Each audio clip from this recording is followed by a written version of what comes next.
Welcome back to our coverage from SEC Media Days. Frank Frangie along with Matt Hayes and an old friend, Danny Wuerffel, stops by. How are you, man? I'm doing great. Thanks for having me, guys. Man, it's great to see you. Yeah, here in Dallas for SEC. Yeah. Who'd have thought? Right. Yeah. How hard is it for you? I asked the ball coach this a lot. I'm going to ask you the same question. To see that Florida's had the struggles they've had. Obviously, you were in the golden age. You were the golden age.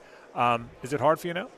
It is. I mean, you're used to this program being, one of the top, if not the top. You're used to seeing amazing play, and you see the Tebow years, the Urban Meyer following the Spurrier era, and so that's what you hope for. That's what you dream for. In some ways, that's what you expect. And so it is tough, but it's a new day. It's a new world. I am very encouraged with where we are right now in many ways. I think Coach Napier is really one of the best culture-building coaches I've been around.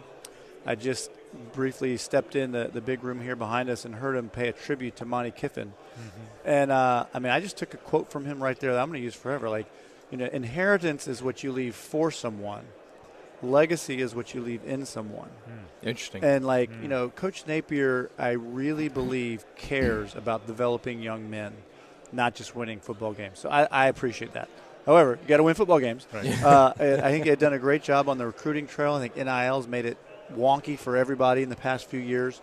But I think they're doing a great job. And then I think, really the on-field is where it's going to come down to, and we'll see if we can win enough games. It's funny you said, because I've been saying this for a while now. I think there's so many people at Florida within this system, the university president, the AD, the faculty, everybody wants him to win so badly because he's such a good dude. And his idea of what it can be is what they want. But like you said, at the end of the day, if you're 11-14 after 2 seasons, that's a problem. Yeah, the seat is warm, I think, as you would say, in those senses. But I do think he has the confidence. I think this is a big year for us. The schedule is not helpful.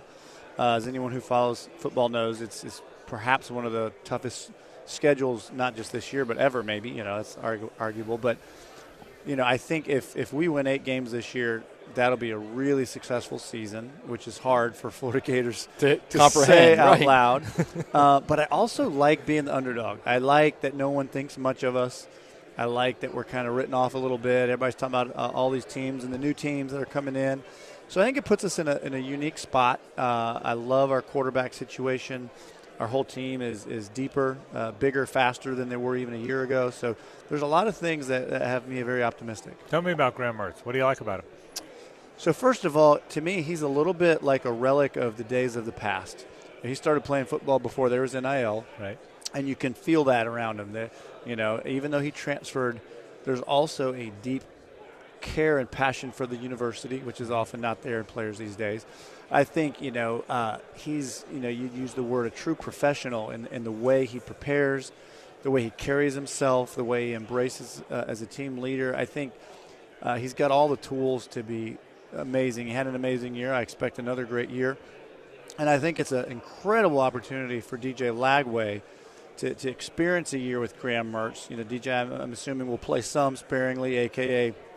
Chris Leak and Tim Tebow one year. Right. But I think, when I think about where DJ Lagway will be next year, I think it'll be light years ahead of where he would be had he not had a Graham Mertz to help guide him along the way. So I agree with you on Graham Mertz. I think he played a lot better than anyone could have imagined.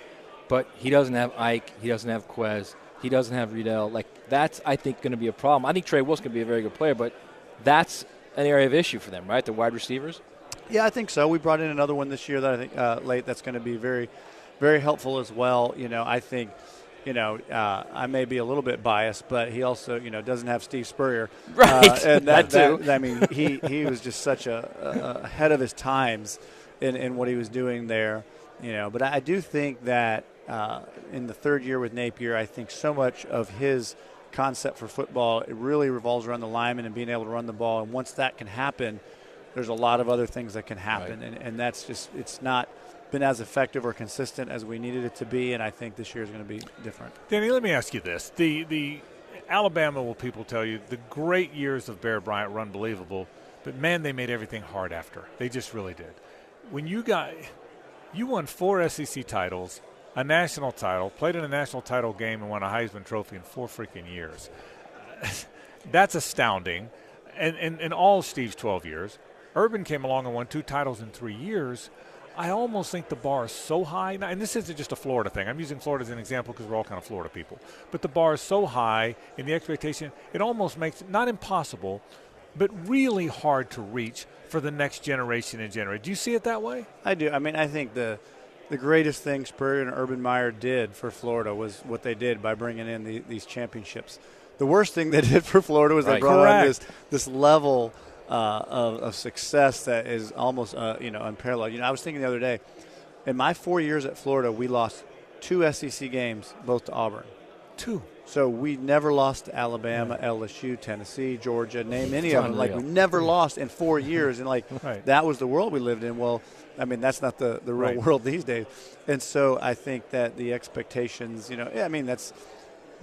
see that on these signs or on these little things. It's if you don't manage expectations, you're not going to be real happy in life, and it's tough. So I do credit Spurrier and Urban, and we blame them a little bit. Danny Wuerffel, our guest, congratulations on what you're doing. Tell people one more time, you've announced today, and it's sort of an extension of the Wuerffel Award. Yeah, it is, that the Wuerffel Foundation's partner with Allstate and AFCA to really combine the programs of the Good Works team and the Wuerffel Trophy into one synergized program where we're going to promote each other's work all year and really do that together and really make a difference in the world by honoring community service and college football players. So very excited about it. And encouraging people to do good things and help people. Danny, thanks for stopping by. Thanks, guys. Thank you, Danny. Danny Wuerffel, the National Championship and Heisman Trophy winning quarterback.